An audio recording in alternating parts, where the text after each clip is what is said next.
Hola chicos, el día de hoy tenemos un nuevo video sobre las generales anatomofisiológicas de los sistemas. Y el día de hoy vamos a ver el sistema endocrino. Muy bien, pues vamos a comenzar eh, señalando que el sistema endocrino va a ser una comunicación directa con el sistema nervioso central, ¿ok? Que por medio de glándulas y hormonas van a regular la adaptación de nuestro cuerpo con el medio externo. Y recuerden que ese es el principio de la homeostasis, ¿ok? ¿Y cómo va a ser el orden de estas reacciones? A grandes rasgos, vamos a tener primero un estímulo del medio externo que va a ser percibido por nuestro sistema nervioso central. Entonces, segundo, nuestro sistema nervioso central va a liberar neurotransmisores al sistema nervioso autónomo, por ejemplo, que va a llegar a sinapsis con alguna célula de glándula efectora. Recuerden que la sinapsis no solamente ocurre entre neurona y neurona, sino también con alguna célula efectora. En este caso, las glándulas son el pan de cada día, ¿ok? También puede haber una sinapsis con el sistema muscular, que ya lo hemos hablado, ¿vale? Y tercera, va a ser la glándula efectora que va a liberar hormonas a la sangre para entonces tener una respuesta fisiológica. Y la respuesta fisiológica puede ser muy, muy amplia, ¿ok? Depende de qué órgano estemos hablando, va a obtener una respuesta fisiológica distinta. Por ejemplo, podemos tener que el hipotálamo va a liberar una hormona liberadora de tiroides, ¿ok? Al momento en el que llegue a nuestro, por ejemplo, a nuestra adenohipófisis, pues la adenohipófisis va a liberar una hormona estimulante de tiroides. Y esta hormona estimulante de tiroides, cuando esté en nuestra sangre nadando por ahí, y entonces va a llegar a nuestra glándula tiroides. Y entonces la glándula tiroides se va a activar y entonces va a liberar glándulas tiroideas como la T3 o la T4 y entonces esta T3 o T4 va a tener una acción fisiológica especial, que por ejemplo en este caso sería aumentar el metabolismo, ¿vale? El sistema endocrino es el resultado de años de evolución y sin él, la realidad es que, por ejemplo, la gestación, el crecimiento, el estrés, las respuestas inmunológicas, la digestión, nada de esto sería posible, ¿ok? Recuerden, el sistema endocrino junto con nuestro sistema nervioso central forman el sistema neuroendocrino y es el principal sistema que nos va a ayudar a adaptarnos al medio externo, a mantener esta homeostasis que todo el tiempo y en todo momento tenemos que tener en claro que ese es el objetivo de la salud, ¿ok? Mantener una homeostasis. Y cuando esa homeostasis se pierde, entonces ya vienen a cabo las patologías, ¿no? Muy bien. Pues aquí tenemos anatómicamente cómo lucen y cuáles son algunas de las glándulas y las glándulas principales de nuestro sistema endocrino. ¿Ok? Vamos a ver, por ejemplo, primeramente la glándula maestra, ¿no? Que es la hipófisis. Y ojo, la hipófisis va a estar compuesta de adenohipófisis y de neurohipófisis. Ambas van a secretar distintas hormonas, ¿ok? La adenohipófisis es la principal y la que más hormonas va a estar secretando. Pero, por ejemplo, la neurohipófisis va a secretar dos hormonas muy específicas y que siempre suelen preguntarlo en los exámenes, como puede ser la oxitocina y la vasopresina, ¿no? También el hipotálamo es muy importante. El hipotálamo tiene una acción directa con la hipófisis. Y si el hipotálamo secreta hormonas liberadoras, entonces la hipófisis va a recibir esa señal y va a secretar hormonas, por ejemplo, eh, hormonas estimulantes u hormonas inhibidoras, dependiendo del caso y dependiendo de cuál sea el eje endocrino, ¿vale? Aquí tenemos la glándula tiroides. Vean cómo está irrigada, tiene su drenaje de arterias y de venas muy, muy importantes. ¿Ok? Ramas que vienen de la arteria laringea, ¿ok? La arteria laringea de la carótida externa, por ejemplo, ¿no? Aquí en su parte posterior encontramos cuatro glándulas fundamentales, ¿no? Que son las glándulas paratiroideas. De ahí su nombre, glándulas paratiroideas, especializadas en el metabolismo del calcio. Ahora, aquí vemos, por ejemplo, la glándula suprarrenal, supra arriba del riñón. Y la glándula suprarrenal está compuesta de dos partes fundamentales, que es la corteza y la médula, cada una especializada en la secreción de alguna hormona. Por ejemplo, mineralocorticoides o adrenalina, no sé, aldosterona, dependiendo de cuál sea la acción que se necesite en el cuerpo. Vean como aquí también tenemos una glándula importantísima, que es el páncreas. El páncreas tiene su porción exócrina y endocrina, ¿vale? Lo abordaremos un poquito más en el sistema digestivo. Y vean cómo converge directamente con el duodeno, ¿ok? Cómo está aquí el conducto pancreático. Ah, y ya hablaremos un poquito más del metabolismo del páncreas en los videos del sistema digestivo. Aquí vean cómo están ya las gónadas, ¿no? En este caso el ovario y aquí el testículo. Vean cómo histológicamente se pueden percibir estos dos órganos, ¿ok? El ovario es muy complejo, ¿ok? El ovario va a estar compuesto también de los folículos ováricos, que cada fase del ciclo menstrual pues van a ir cambiando, ¿ok? Mientras que los testículos van a converger con el epidídimo y son fundamentales para la maduración este, de los espermatozoides. Muy bien, aquí tenemos una ejemplificación de distintos ejes, de ejes endocrinos.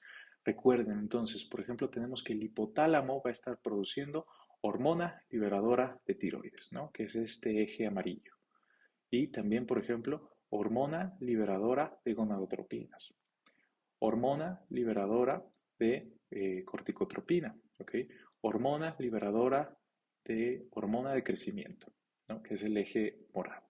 Y entonces, si nos vamos, por ejemplo, al eje tiroideo, vamos a ver cómo si el hipotálamo le libera la hormona liberadora de tiroides a la hipófisis, adenohipófisis, la adenohipófisis va a liberar la hormona estimulante de tiroides.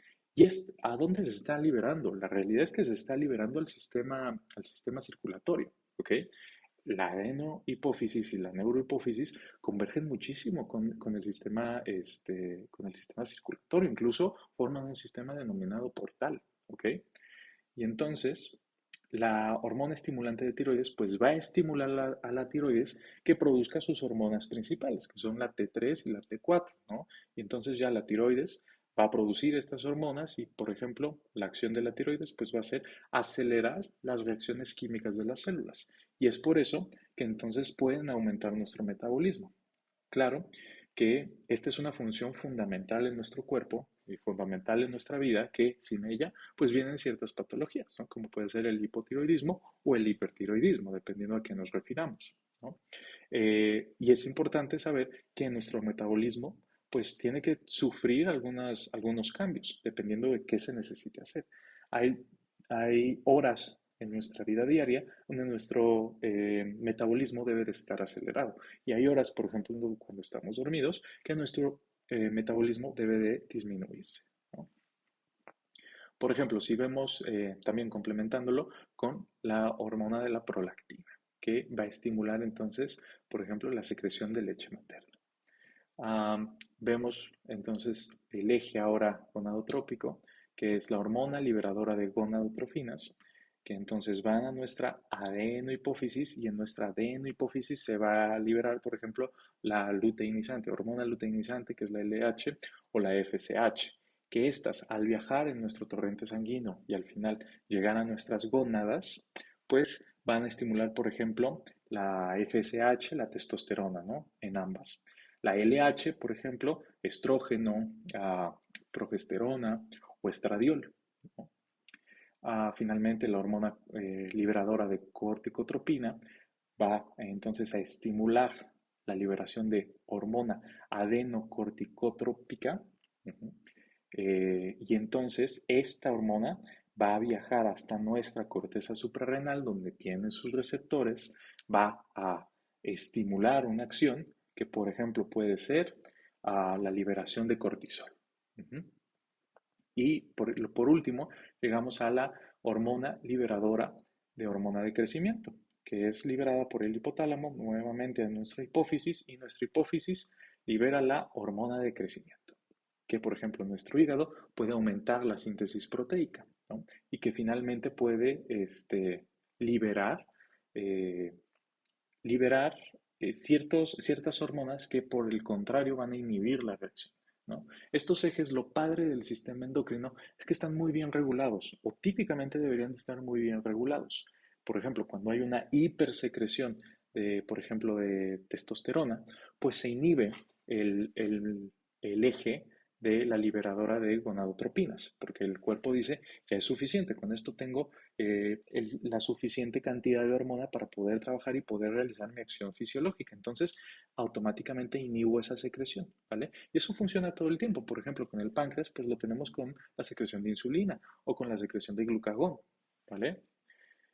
Y finalmente la hormona de crecimiento, pues también la acción que tiene es estimular la síntesis proteica, por ejemplo, del hígado o la hiperplasia de muchas células, ¿no? De la mayoría de todos los tejidos.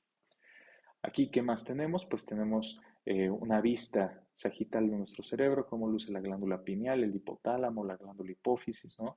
La glándula pineal está muy relacionada con el ciclo circadiano de cuando podemos dormir, cuando no. Finalmente, la secreción de melatonina es fundamental para esas horas, ¿no? ¿Y cómo responde nuestro cuerpo para secretar melatonina? Pues simplemente, por ejemplo, no percibir la luz, ¿no? La luz es un inhibidor de la secreción de melatonina. ¿Ok? Vemos la glándula tiroides, que ya hemos platicado un poquito de ella. En su vista posterior, pues están las hormonas paratiroideas. Vemos, por ejemplo, también el páncreas, que ya hemos hablado de él. Vemos la glándula suprarrenal, una glándula muy importante que muchas veces la pueden olvidar, que es el timo. El timo es un órgano que más que una glándula, es un órgano linfático. ¿Ok? Es un órgano que va a estar especializado en crear eh, los linfocitos tipo T. ¿Ok? Más bien madurarlos sería el término correcto, porque quien los va a crear es la médula ósea. ¿Ok? Pero es un órgano linfático que posteriormente en nuestros años de vida pues va disminuyendo su actividad hasta quedar completamente como una bolita de grasa. ¿Ok? Es muy importante en el desarrollo de la niñez, en madurar los linfocitos T, y entonces ya cuando tenemos una cantidad suficiente de linfocitos T para trabajar el resto de nuestra vida, pues simplemente va perdiendo función, ¿no? Más o menos a los 25 años, pues es prácticamente inútil el timo. Ah, tenemos también las glándulas suprarrenales, ya hablamos de ellas, y finalmente las gónadas, ¿no? Que van a ser testículos en hombres y ovarios en mujeres. Vean, por ejemplo, un poquito de clínica, un poquito de patologías, pues tenemos el hipotiroidismo, una baja función de la tiroides, con hipertiroidismo, una hipersecreción de hormonas tiroideas. Clínicamente, ¿cómo van a lucir estos pacientes? Porque son opuestos completamente. Van a tener, por ejemplo, en el hipotiroidismo una hinchazón facial, especialmente alrededor de los ojos, ¿ok? Van a sentirse totalmente, siempre con una fatiga, ¿ok? Van a tener una baja frecuencia cardíaca típicamente, una sensación de frío, uñas muy quebradizas. Finalmente, pues esto es un bajo metabolismo, ¿ok? ¿Cómo va a lucir su diagnóstico? Al menos si, por ejemplo, le mandamos un, a un examen que nos diga cómo están sus hormonas tiroideas. Por ejemplo, se me fue el nombre del examen.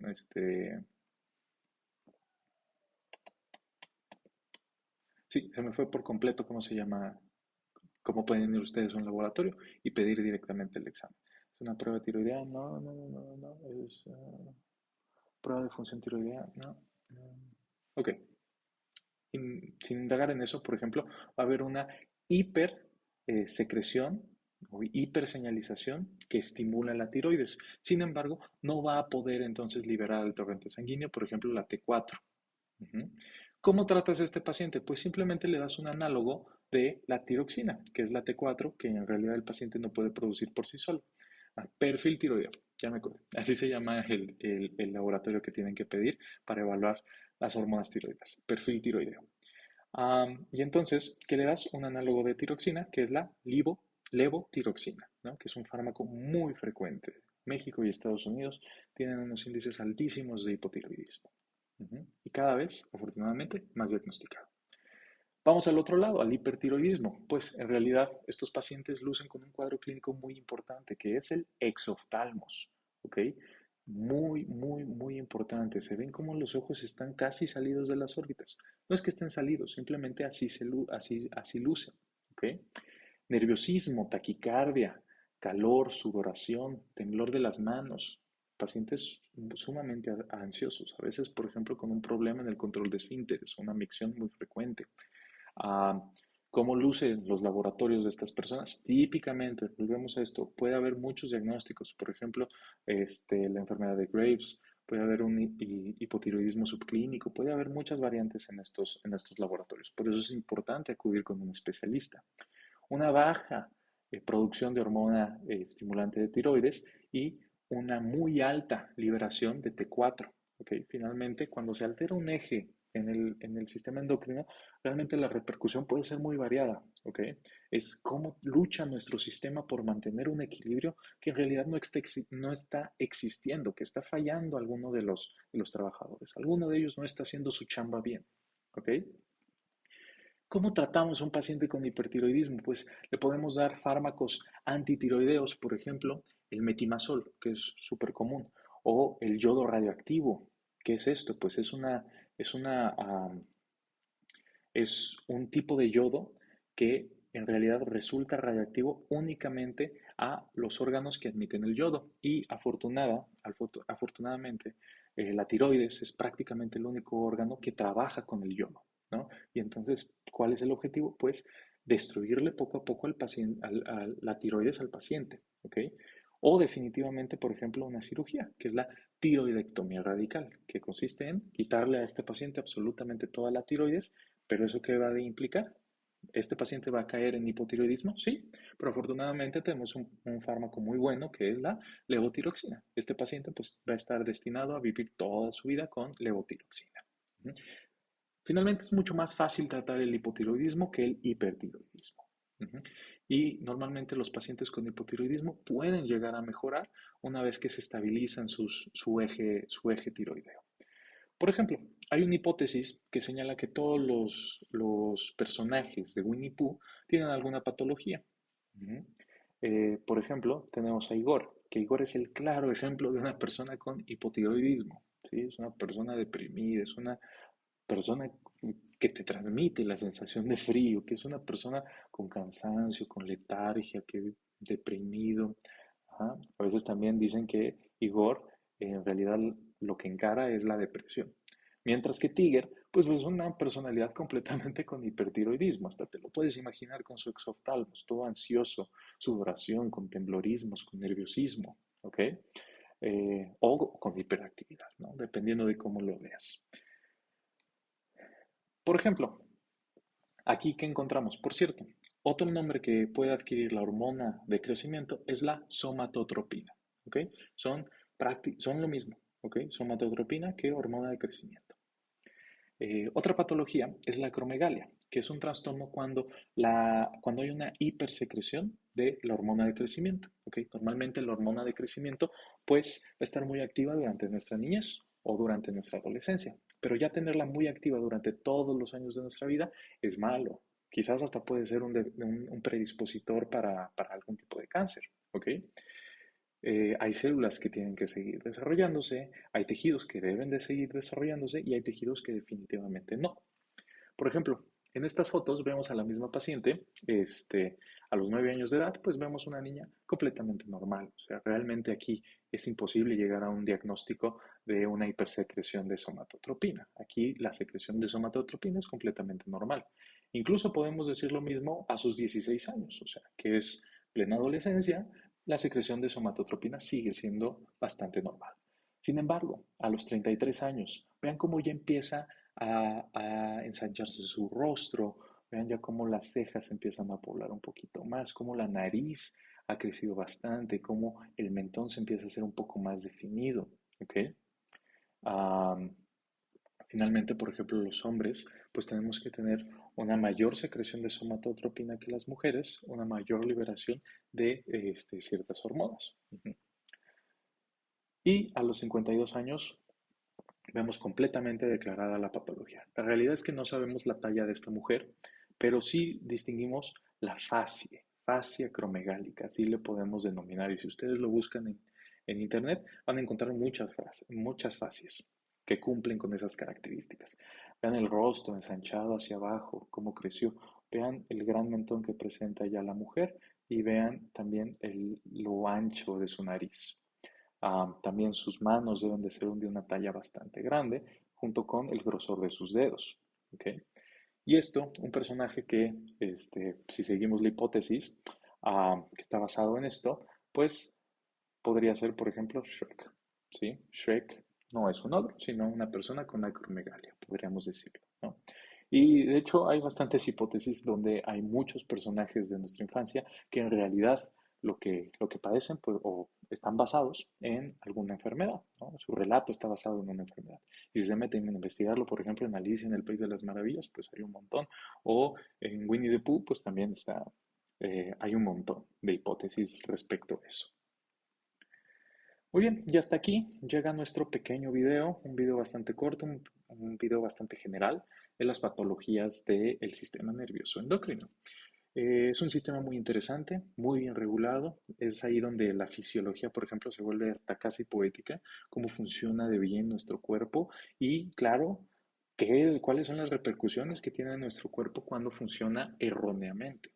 Cada vez hablar del sistema endocrino se vuelve más frecuente, afortunadamente, y eso se debe no a que haya habido un cambio en nuestro sistema endocrino de hace 30 años hacia ahorita, sino más bien un cambio en la formación médica para su diagnóstico, un cambio en la clínica, un cambio también en la conciencia del paciente, a hablar un poquito más sobre el sistema endocrino, a su conocimiento en general y claramente a las pruebas diagnósticas que hoy en día tenemos para poder diagnosticar y llegar al tratamiento de estas enfermedades que pueden ser bastante complicadas y que finalmente pues requieren un especialista para poder llegar al meollo del asunto. Pues muchísimas gracias y nos estamos viendo en el siguiente video. Saludos.